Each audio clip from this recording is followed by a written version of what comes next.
Alrighty. So, are you okay to start the interview? Yeah, fine. Alrighty. So it is March 19th, and we are interviewing David Walker as a part of the LGBTQ Center's study combined with Dickinson. So we're going to begin with a few basic questions. Good.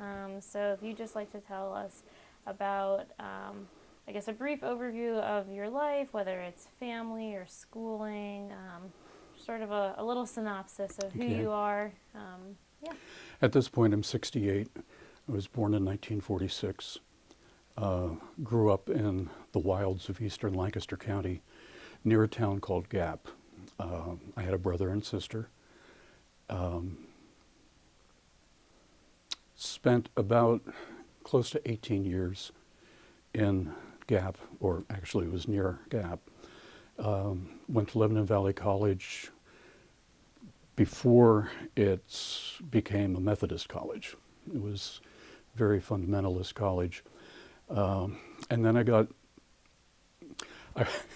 drafted as soon as I graduated, and they drummed me out of the physical because there was a question on the excuse me, on the form that you filled out that said, do you have homosexual tendencies? And yes, I do. So that got me a 4F, which was the permanent deferral, we'll never talk to you again. But it also turned out that my father was somewhat of a military guy, and not career, but World War II was his favorite time in the world, and he stayed in reserves, and he knew what 4F was. And ever after that, we just did not have a good relationship. But I was going to teach, could not find a job teaching because I was the first of the post-war kids graduating from college. And it was the first time that schools actually could pick and choose who they wanted to have as teachers. My advisor told me to take all the English courses that I could, and don't sweat the education courses. You can take them in the summer, you can take them on Saturdays, that sort of thing. And the kids that got the jobs were the ones who also took the education courses while they were in college.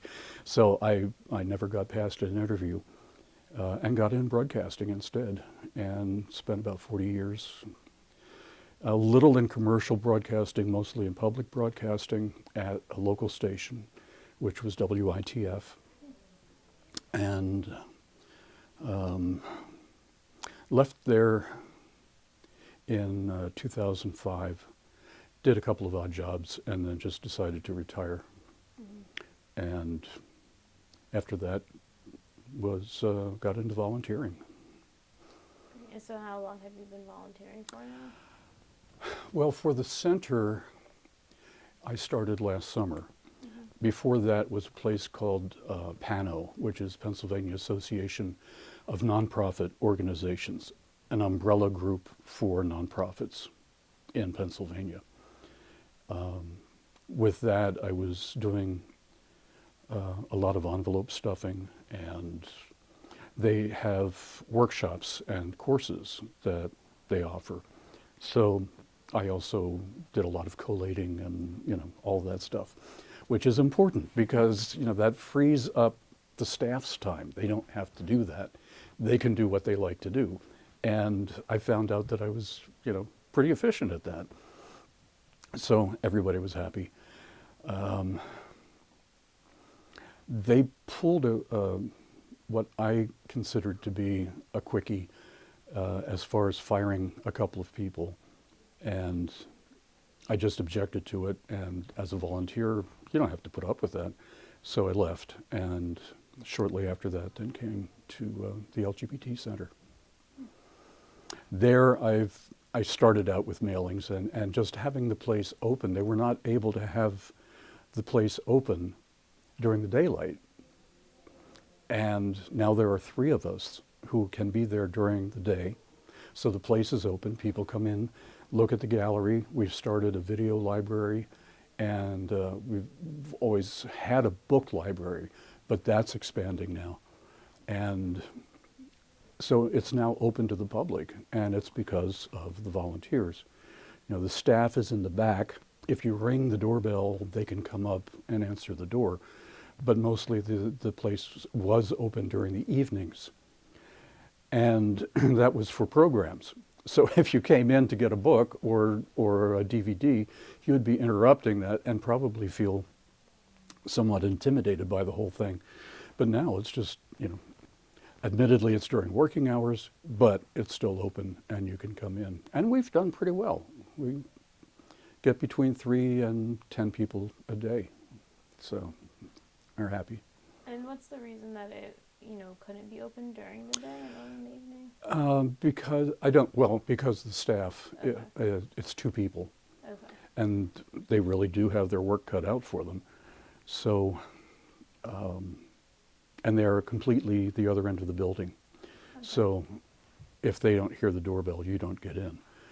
Right. So I am strategically placed in so I can, it's not even a matter of unlocking the door. The door is open. Come in. And Sure. Okay. And so you said occupationally you've basically just worked, not just, but have worked in the broadcasting right. field. I've done a couple of years of commercial radio. Okay. And then in 1970, I got into the public broadcasting. Okay.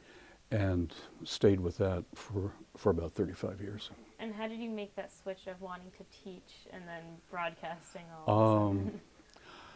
I finally mentally forgave my advisor several years ago when I was able to look back and see how much I've been able to do with my life, and realizing that maybe I wouldn't have been the best teacher anyway. And that's made me realize that I don't have a theology, but I also don't believe in coincidence. I think that things happen. Beyond that, I can't explain it. But I do think that things happen. And getting into broadcasting, not teaching, has just been amazing. And it's also opened other possibilities to me. I have done a lot of music without any background at all.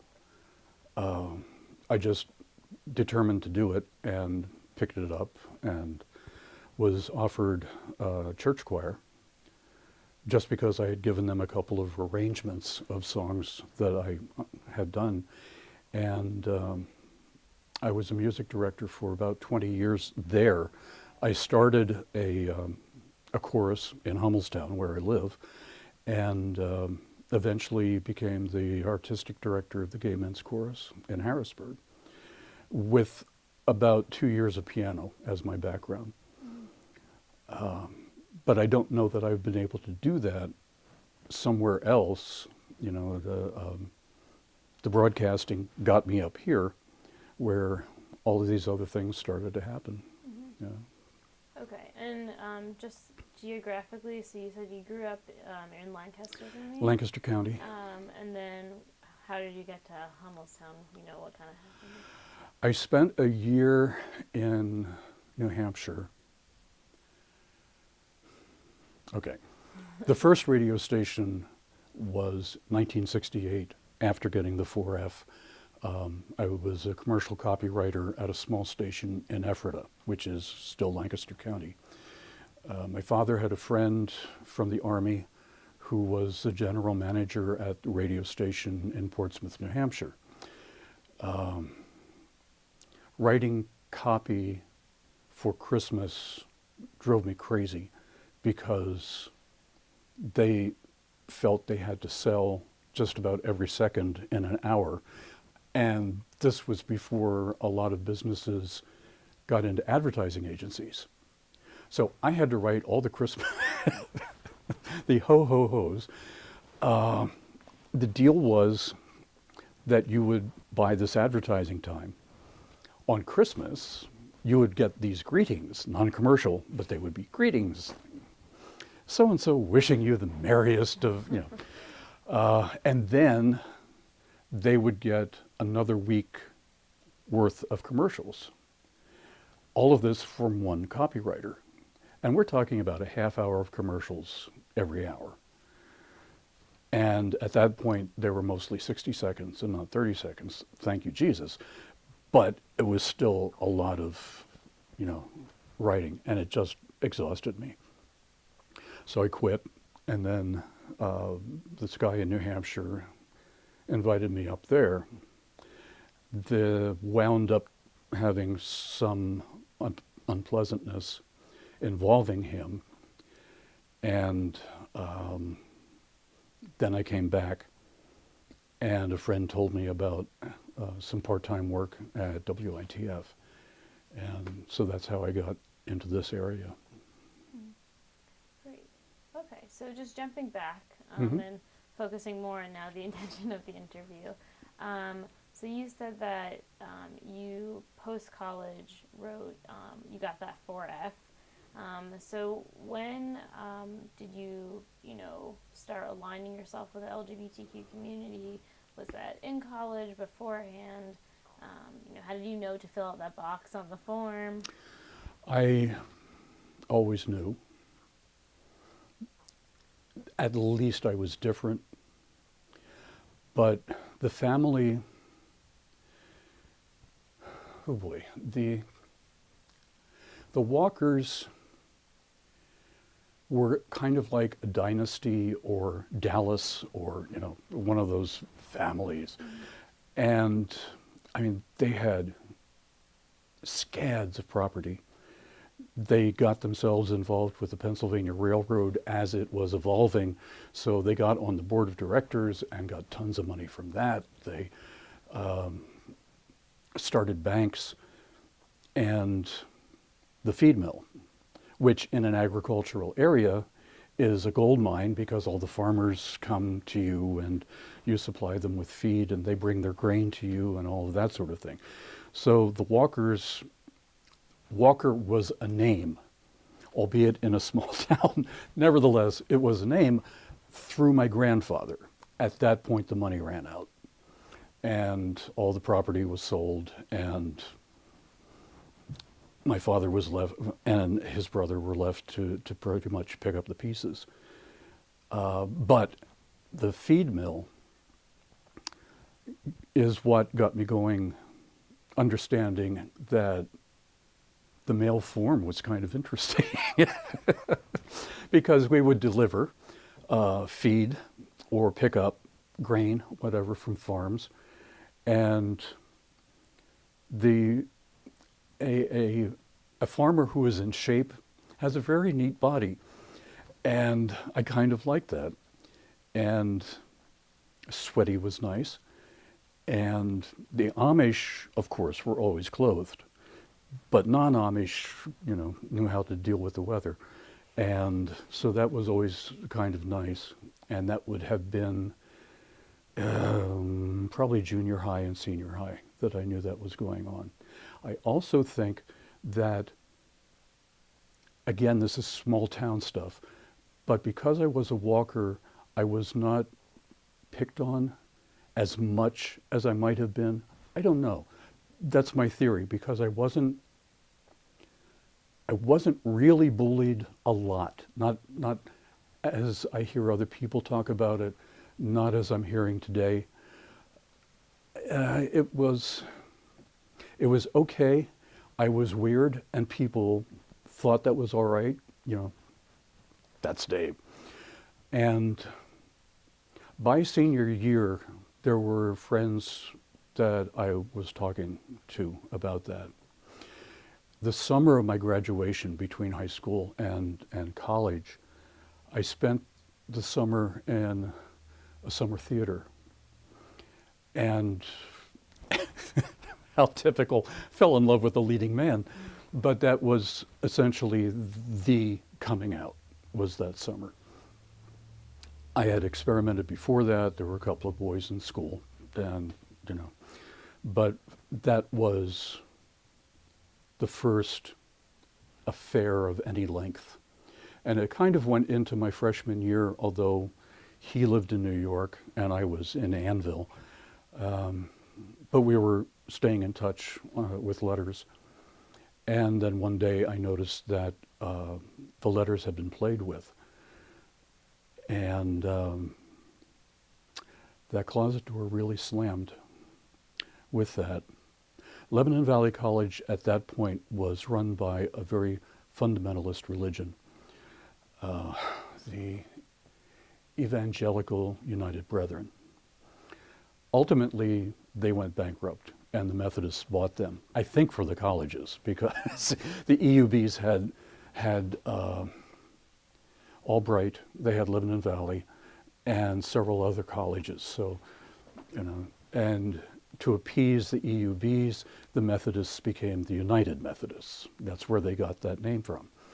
But in the mid-60s, it was what we called a small Christian college for small Christians.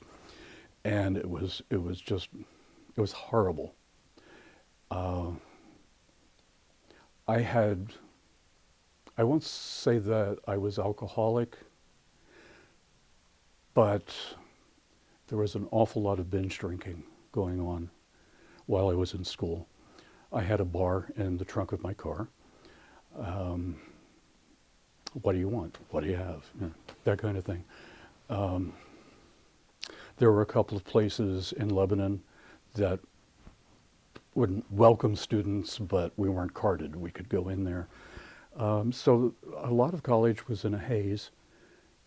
And by that point, marijuana was coming in. And so I was stoned forever. Actually, I stopped drinking, but I stayed with marijuana because I liked that better than the alcohol buzz. It was just nicer.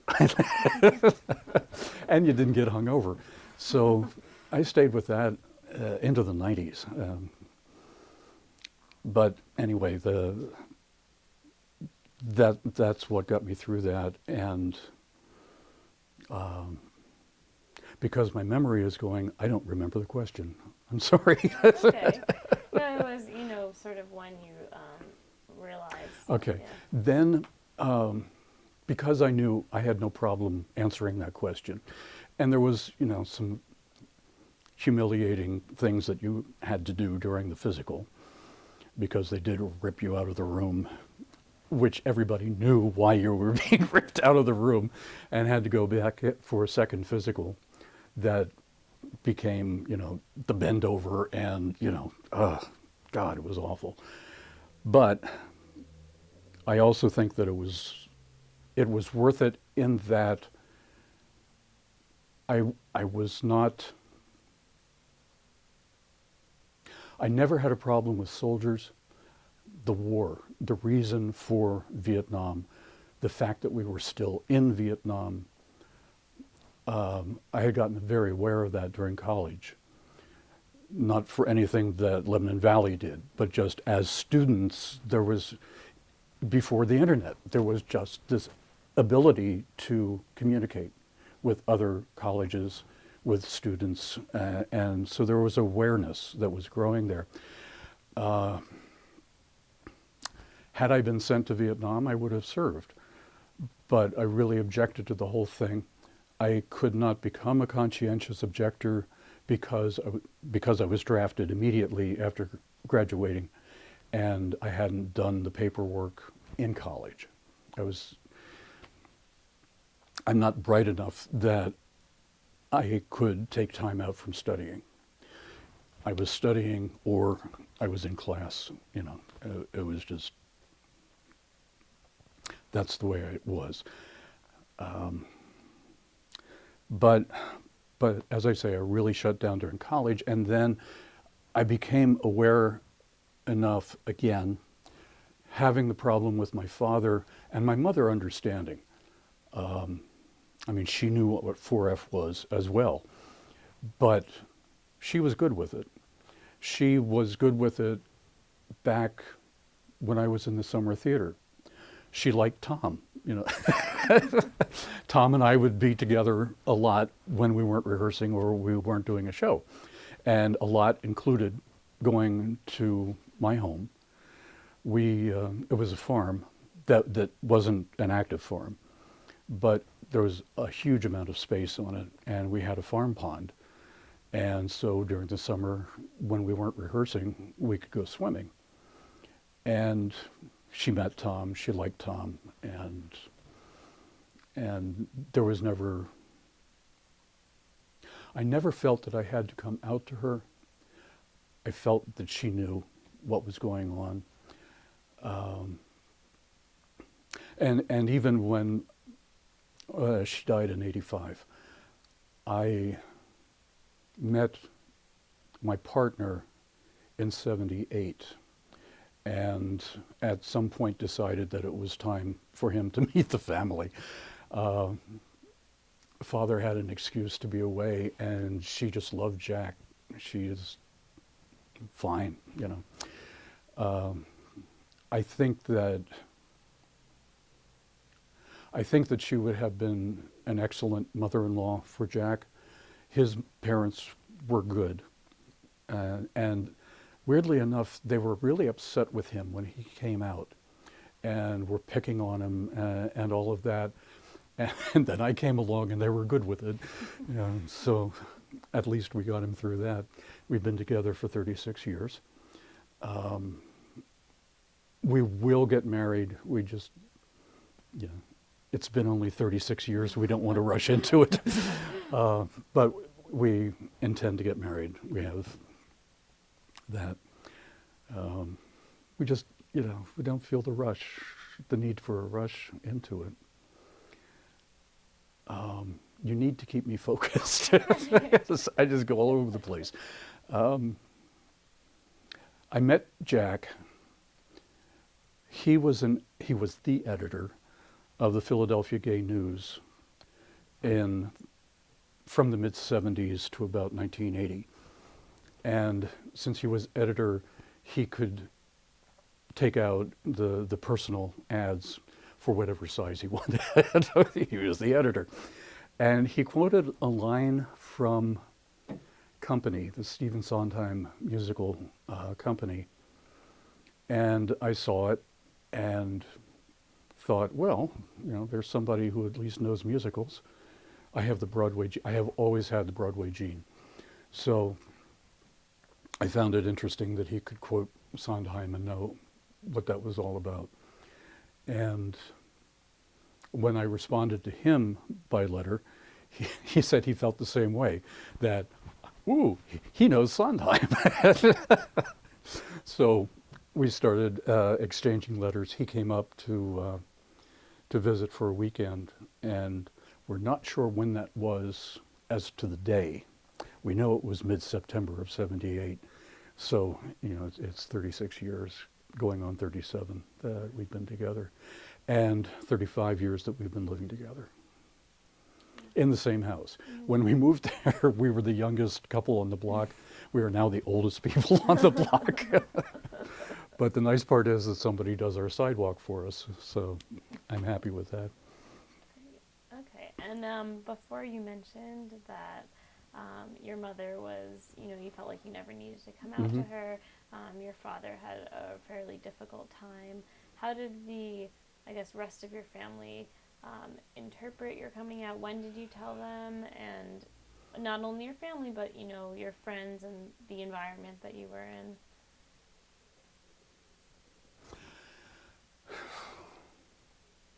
My brother was 6 years older than I was, so we never really had that much of a relationship. My sister was 3 years older, so we were a lot closer. She always kind of went along with David being weird, and I never felt that it was necessary to come out to her. Now, she's had a whole different life because she became first interested and then married a man who wanted to be a preacher. And he did that for a little bit, but then just got to the point of being like a lay minister and just very active in various fundamentalist churches. And we were never quite sure how we could get along with her being, and it has become, her being on that side, me being on this side, even though we're family. And so we were out of touch for many years. And she decided to move back to the area, back to Gap, and from New York State. And we just started to kind of, feel our way in and get in touch. And she has just been incredibly supportive. I don't get invited to family functions, but I understand that. And she is walking this really tough line, and I understand that. And I honor that. I don't feel put out that I'm not invited for Christmas dinner, for Thanksgiving, for a summer picnic, That's okay. I don't mind. And one of the finest things that she ever said to me was, I don't know if you remember, there was a singer, there was a group called the Mamas and the Papas, and they dissolved. But the singer Cass Elliot continued a solo career until she died. And one of her songs was Make Your Own Kind of Music. And it was a hit. And my sister said that whenever she heard that, she thought of me. That you have to make your own kind of music, sing your own special song. And so I knew, and that was when we were separated.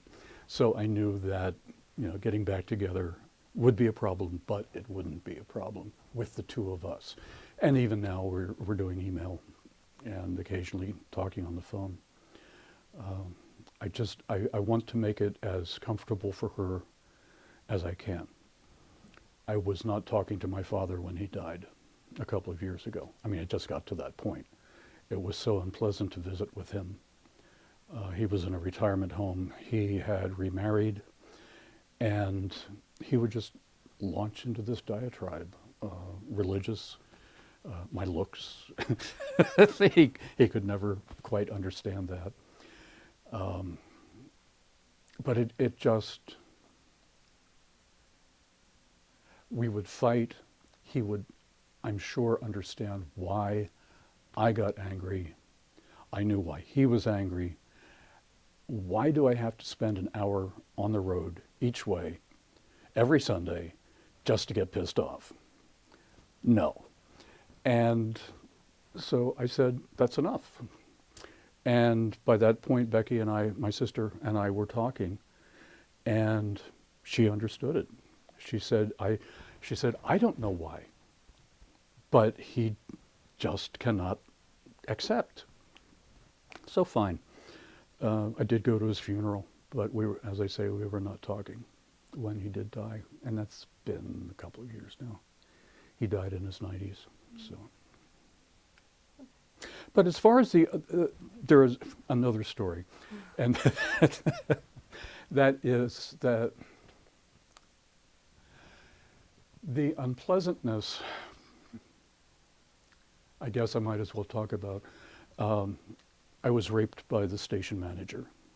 He got me drunk in his office one night. I was working the night shift, evening shift. And he came in one night, which was very unusual for him. Got me drunk in his office, and I blacked out and came to in the men's room in a stall, and I knew something had happened. I knew I had been raped. We had been very, very good friends until then. And the next day, nothing. He would not talk to me. There was just this divide, which everybody at the station noticed.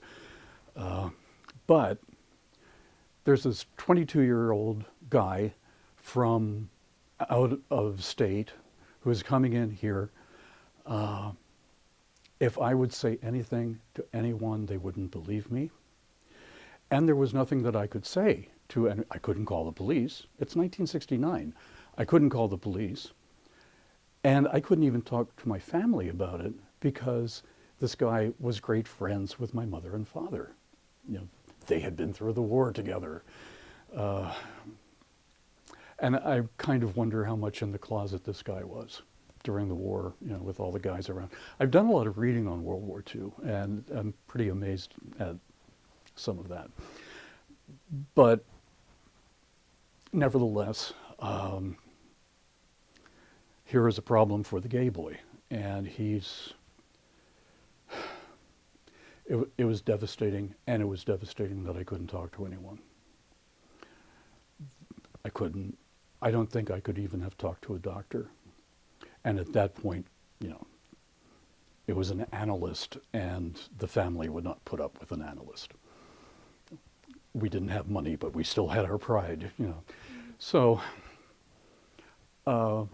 my friend told me about a job on the crew at WITF. And so I got the job, worked on the show. Right after the interview, the guy asked me, "Can you stay for the day?" I said, "Sure." And I really loved the people there, the atmosphere. It was very creative. All the other stations were doing news. If they needed a crew, it was a news crew, or they would shoot commercials. But that was it. We were doing concerts. We would go out on the road and produce a concert so that we could tape it, you know. We were all over the Eastern Coast doing that sort of thing. The Philadelphia Folk Festival was something that we did. And I knew that people could be fired for being gay. Still can. But back then you just kind of knew that that was the possibility. And I figured I need to say something to somebody before it would just become crushing to be kicked out of here. So I talked to my crew chief, and I told him that when the $3 bill was going to be published, my picture would be on it. And he just started to laugh and say, "I don't think so. I think you're going to have to wait in line." Well, it turned out he was gay. There were a couple of people in the crew who were gay. A couple more of the staffers were gay. And it didn't matter. And it was the first time that I was in that kind of a community where it didn't matter. And it didn't matter to anybody from the president on down. And on the crew, you know, it was just totally odd and wonderful experience. And so after that, I just felt I never am going to hide this again. And if people need an explanation, they'll get an explanation. But I think that was the biggest coming out, I think, was with Jim. And ultimately, we wound up living together, not so much as a couple, but as roommates for maybe 6 or 7 years. That was just a friendship that developed very nicely. Mm-hmm. Okay, and you've mentioned how your your identity or sexual orientation has affected your family life, a little bit of your social life. But I was wondering about the effects and influence on other aspects of your life, like religious, political, cultural. So how does that question make sense? Or? Yeah. Yeah. Okay. Around 1980, 1979, there was an organization in Lebanon, of all places. It was called Legal. And it started off as let's explore gay, something. I can't remember the rest of it. I remember that legal did stand for something, and it was a social group of maybe 10, 11 of us getting together in a straight couple's apartment. They started it because they had a friend who didn't know how to contact other people. So Jack was still in Philadelphia. So on Sundays, which was their meeting day, rather than heading for Harrisburg area, I would go to Lebanon and enjoy these meetings. That went on for about a year, and until the men's chorus, I think that's probably the most organized LGBT organization that I was with. It was interesting because it was first names. You kind of felt like you were sneaking into these people's apartment. But then when you got there, we had parties and we talked and all of that. It was a fun group, and it just kind of dissolved. But that it was in Lebanon always just made me happy. And I knew what was going on in Harrisburg. Harrisburg had a couple of bars, and that was, I guess, pretty much my LGBT experience in Harrisburg in the 70s. And then Jack came along, and we just kind of bowed out of that scene. I was busy with television and then radio, and that increasingly took up my time. He was doing a lot of freelance editing work. He is a poet, so he would also do a lot of poetry writing, and got himself to the point where he could do some readings. People would ask him to do readings, and that kind of filled our time. I turned 50, and I had been active in theater in college, well, high school and college, in both the college, what they would do, but Lebanon also had a community theater, and it was kind of fueled by college kids who couldn't find any kind of theater that they liked on campus, so they would go into Lebanon and do that, and it was a lot of fun. And I found that television was taking the place of being in theater, so that was fine.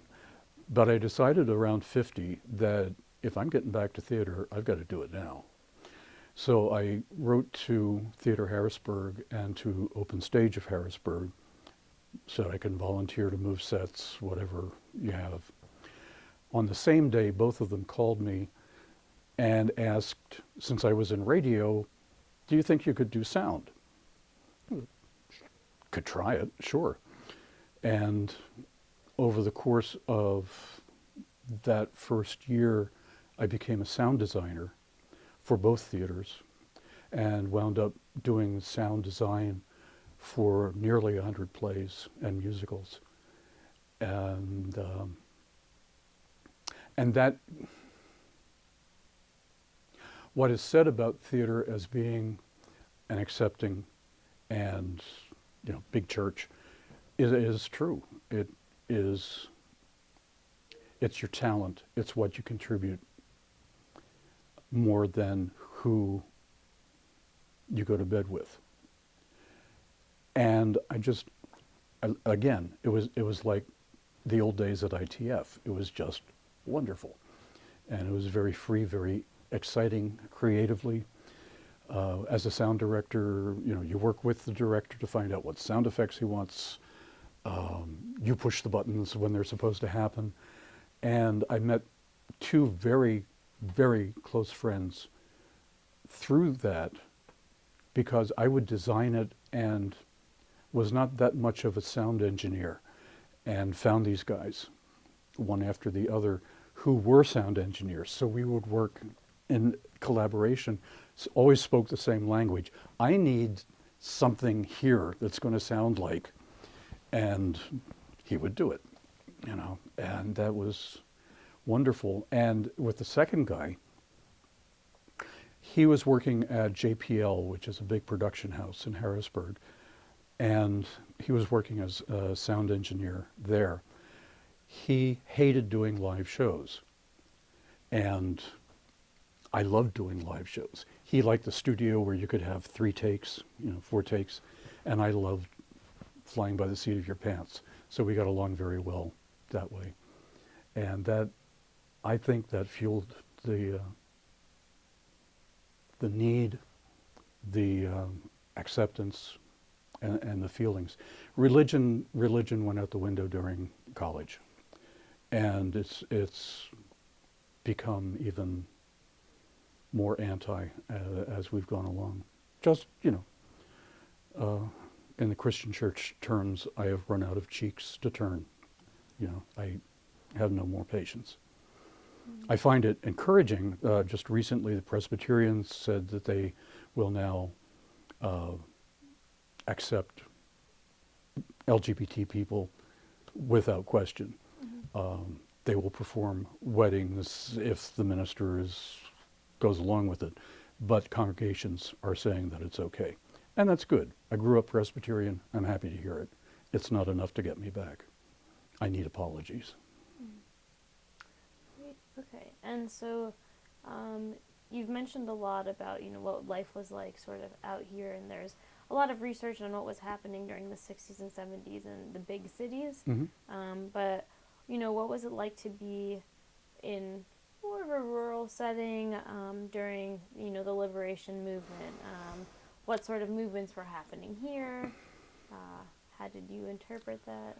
The 70s were just amazing from a gay standpoint. In Harrisburg, I mean, it was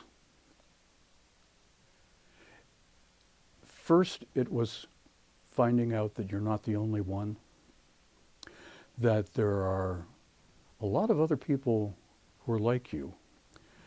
And that then became more of a bar scene and sex. And I was brought up strict, Presbyterian. And it didn't bother me because that was a way of connecting with other people. What was so horrible, what was so wrong for, up to that point, suddenly became something that you could share with someone. You shared yourself. I did not go as far as other people did. I did not have a lot of affairs. I did not have a lot of just one-night stands, but I did have some, and it was fine. The main cruising area was State Street in front of the Capitol, because it still is wide enough that it was 2 lanes, so you could drive up one side, cruise, see who was there, and turn around at the Capitol and go back down to the river, and turn around and come back for another look. And it became known as the merry-go-round, which I assume it's still, even though the street has changed somewhat, I would think that it would still be pretty much the same. Plus you had the alleys going off to the end, and that was kind of exciting too. That was pretty much it. We would occasionally go to Philadelphia to see shows, and just be blown away by the gay scene in Philadelphia by that point. It just became really, really interesting. And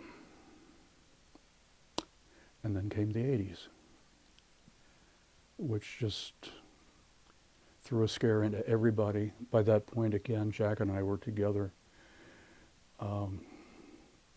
Still, we had been fairly active sexually up to then.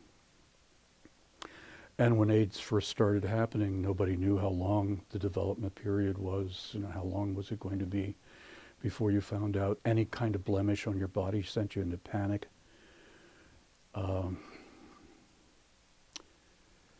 a couple of people have said that we probably kept each other from getting sick just because we're not monogamous. We both agreed that it was going to be an open relationship, but we still didn't play around that much. We were together, and I think that probably did get us away from a lot of involvement. Didn't get us sick, and it was still disastrous. Just horrible. But that's part of the gay scene too. And what was worse around here was church reaction. Guys could not get funerals. There wasn't a whole lot of problem with undertakers. They could deal with it, but churches couldn't. Just couldn't. So there were a lot of funerals in funeral homes. A lot of families would not show up for the funeral. So it was, the family of choice that would be there to say goodbye. It was not a good time.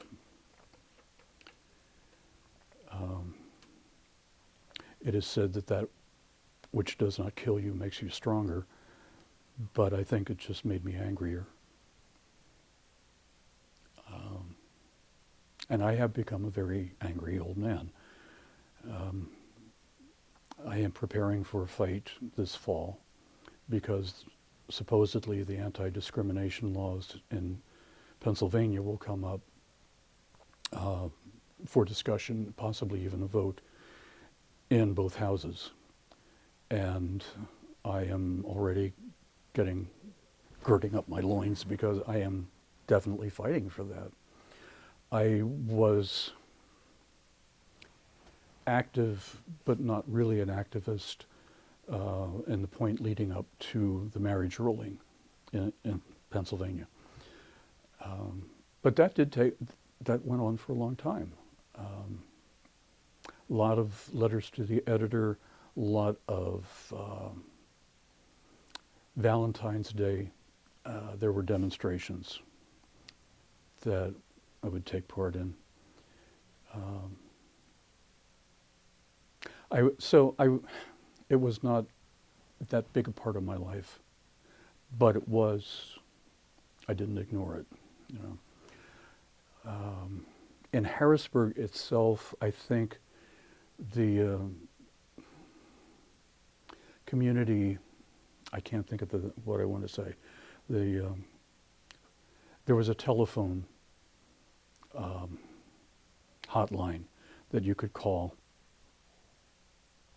for information on bars, and that ultimately it became what doctor you could see for testing before that became a lot more open. What doctor you could see who would at least take you to examine you.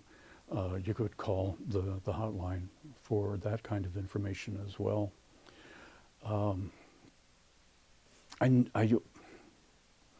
I always financially supported it. I did not get into it because some of the people just put me off, and it felt like it was going to be a problem, personality problem, so I just stayed away from that. And didn't really get involved in that until about, 2004, and the Gay Men's Chorus was looking for an artistic director. And because I had been doing that for any number of years by that point, I thought that's something I could do. And so they thought it was something I could do as well. So for about 8 years, I was their music director, and it was just a lot of fun. It was fun being with the guys, but it was also fun making music. And I like the sound of a men's chorus. I like any chorus.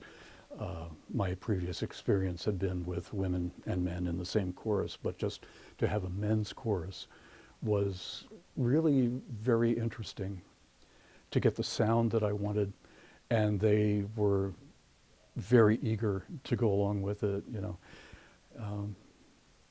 So I think that was probably my major contribution to anything LGBT in Central PA was the years with the men's chorus. And throughout, you know, from the days of that 4F up until now, has there been a specific person or organization that was sort of like your guiding force or your comfort throughout, you know, this entire journey, to so to speak? At the station, it was the people there. There were a couple of people that I could just talk to. There was a straight guy who was a little bit younger than I, who was so secure with himself that we became best friends. We spent forever with each other for most of the decade. And he would listen to me if I was having problems, as I would listen to him. So that was very good. And my partner, Jack, and I kind of, you know, just sound off to each other, and that works out well. I had been going to a Unitarian church, but that didn't work out, so I'm kind of not involved with that. But they were very gay, pro-LGBT, and so there was not much of a problem with that either. I've been very lucky, especially the LGBT Center has an Aging with Pride lunch, which I can make. I'm bus dependent, so after 5 o'clock, there's nothing I can do. But there is a lunch gathering once a month, and just to hear other people's stories, I just realize how lucky I've been. It's been a charmed life. And so even though you said you've been very lucky, which it appears to be that way, what do you think were the biggest challenges or hurdles you had to overcome? And also, what do you think, looking at both yourself and the entire LGBT community, what kind of challenges remain now, so past and present? I think that just being part of the evolution through the 70s and 80s has becoming aware of that as we're going along, and then being able to look back on it with appreciation has been very valuable, and it's helped me put things in perspective along the way.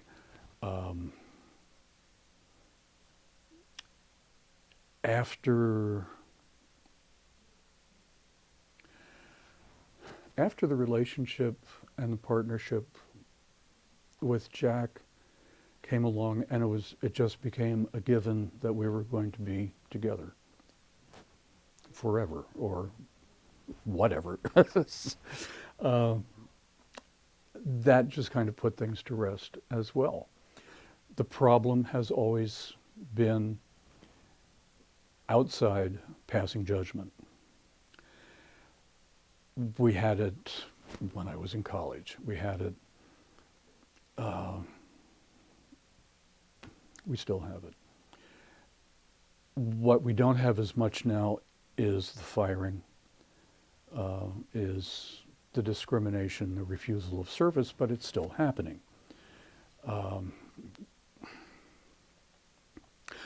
I go to a website called Joe My God, which is kind of a news blog, and I get involved with that, but it also keeps me pretty informed with what's going on.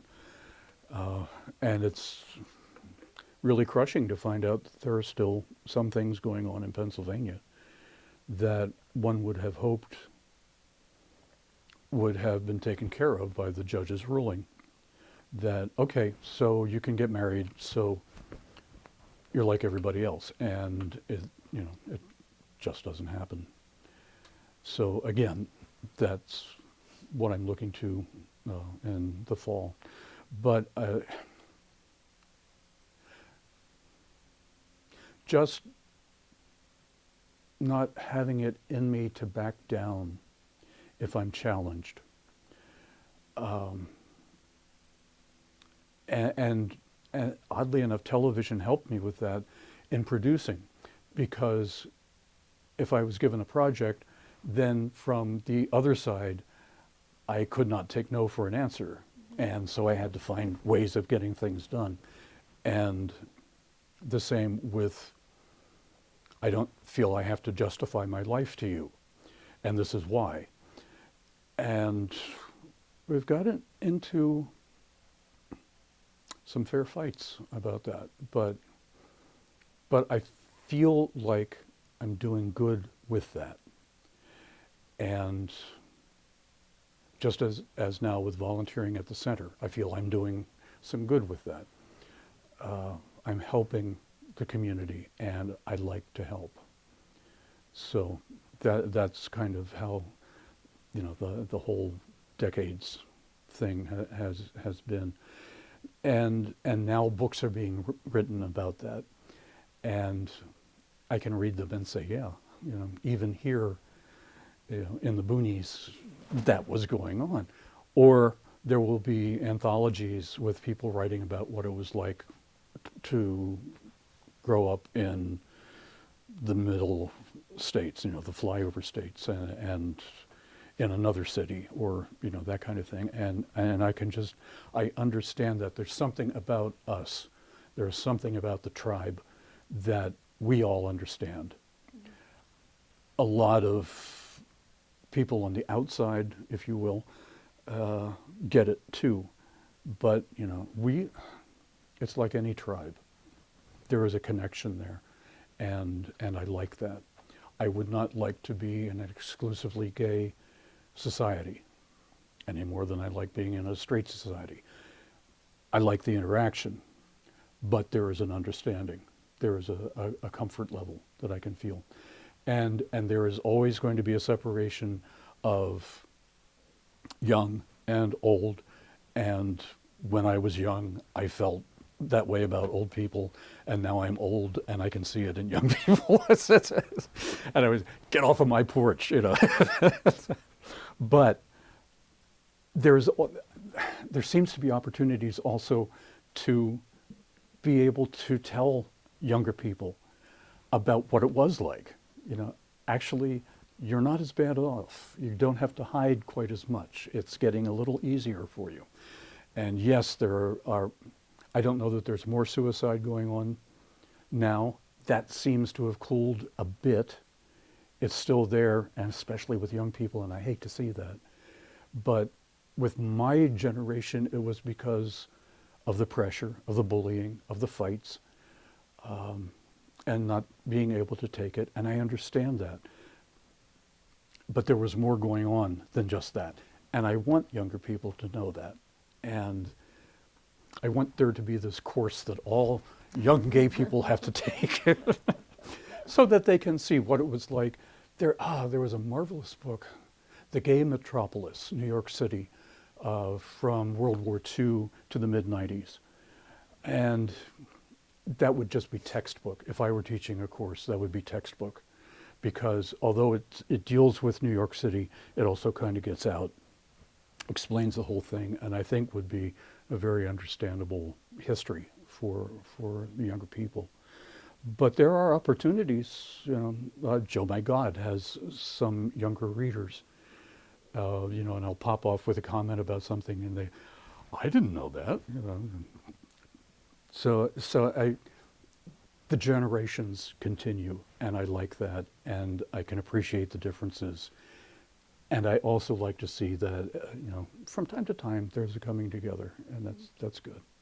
Great. And so you mentioned the challenges and the idea of community, but what has been, over the course of since the 60s or 70s up until now, the biggest amount of change and progress that you've seen, whether it's socially, politically, religiously? It's social, Okay.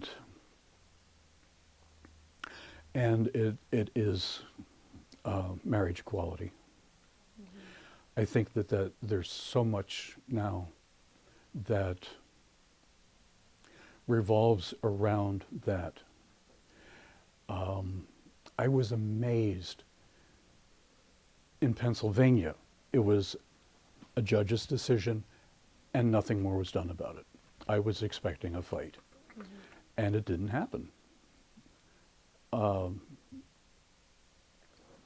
That's not to say that things are great, but you couldn't even dream about that in the 70s, even in the 80s. Into the 90s, it was kind of nice, you know. People would joke about Jack and me, and we would joke each.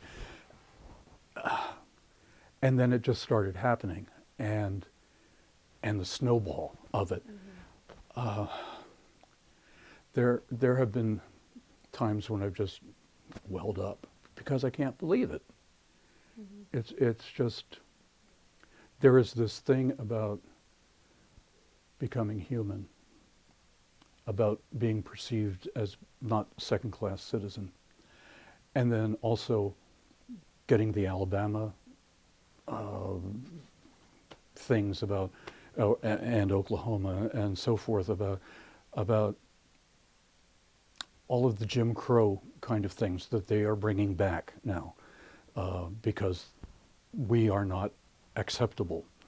It feels like they need to be better than somebody, and so it's going to be us. And so that's still making me aware of the social injustices.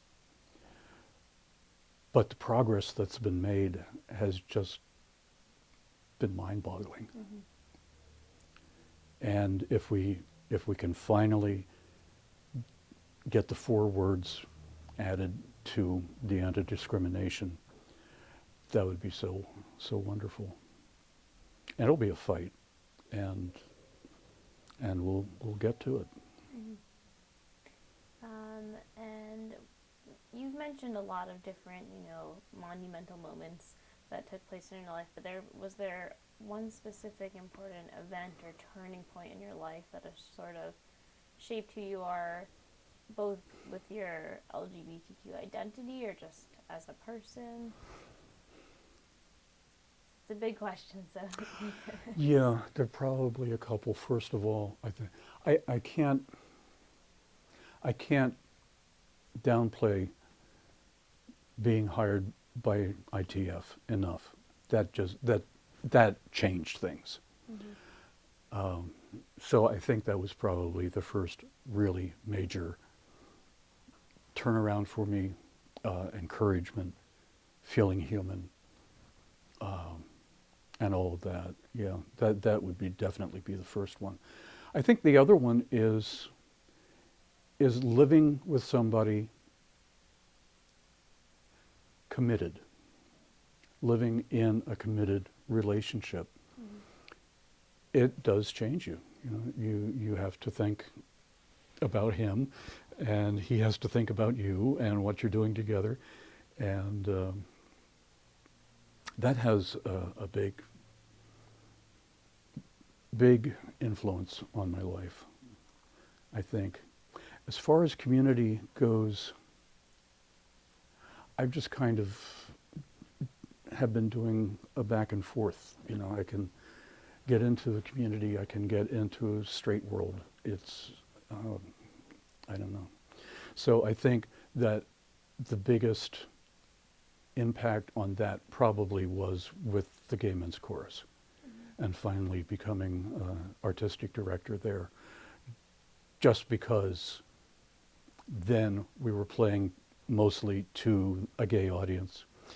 It allowed me twice to go to an international festival and meet other gay musicians, and literally from around the world. One was in Miami Beach, and more recently in Denver, and there were just thousands of gay singers and conductors and other musicians.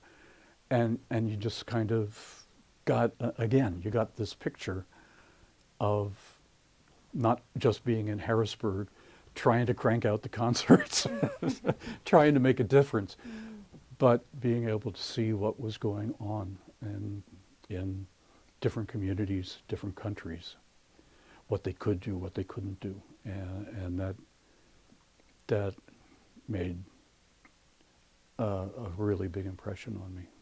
Yeah.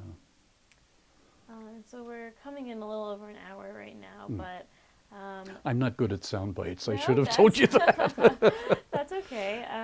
But you know, is there anything you missed or you would really want to put on record or let us know, whether it's your hopes for the future or anything else about like you or Well,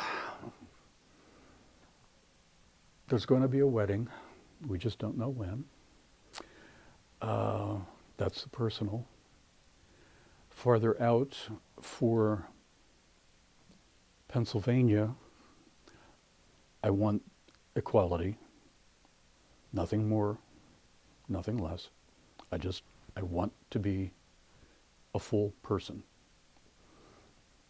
I pay my taxes. Treat me like that. Then it goes national. What's the Supreme Court going to say in June? How will that affect the rest of the country?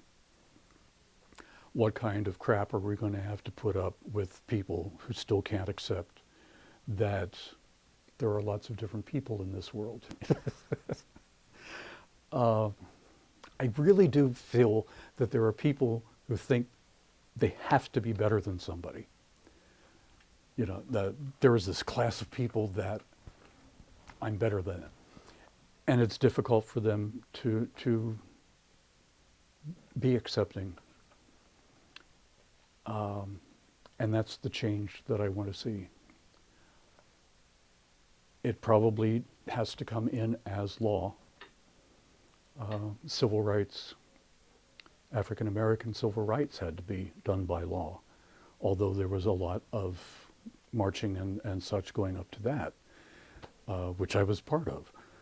But once it's law, it kind of changes minds, and you have power behind the law to enforce it. So that's the big hope. Great. And because this is, as you know, a project for the LGBTQ Center, or LGBT Center in here, do you have any materials you want to donate to the project? Actually, I don't. Okay. Because